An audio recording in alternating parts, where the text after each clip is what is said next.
ফাইব্রোমাইলজিয়া আর intestinal cystitis. এই যে itis cystitis, তার মানে এখানে ইন্টেস্টিনাল সিস্টাইটিস হচ্ছে ইনফ্লামেশন, দেন ওখানে ইনফেকশন। তো ফাইব্রোমাইলজিয়া, ইন্টেস্টিনাল সিস্টাইটিস আইবিএস পেশেন্টদের কিন্তু খুব খুব খুব কমন এই বিপদে তারা এগুলোতে পড়ে। তারা ভাবছেন যে আমার পেট পরিষ্কারের জন্য রাত্রিবেলা ওই পেপারে বিজ্ঞাপন দেওয়া একটা চূরণ খেয়ে নিলেই হয়ে যাবে, বা এই লিকুইডটা দুঢোক দিলেই হয়ে যাবে, বা ওই ট্যাবলেটটা একটা খেলেই হয়ে যাবে। তিনি বুঝতে পারছেন না তিনি ভেতরে টাইম বোম নিয়ে ঘুরছেন।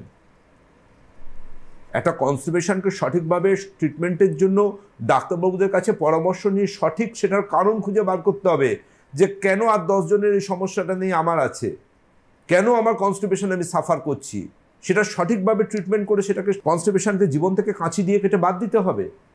তিনি কেন সেটাকে আমার কনস্টিপেশনের ধাত বলে একটা অসুখকে পুষে রাখবেন? না, এটা আমার ধাত। কিসের ধাত?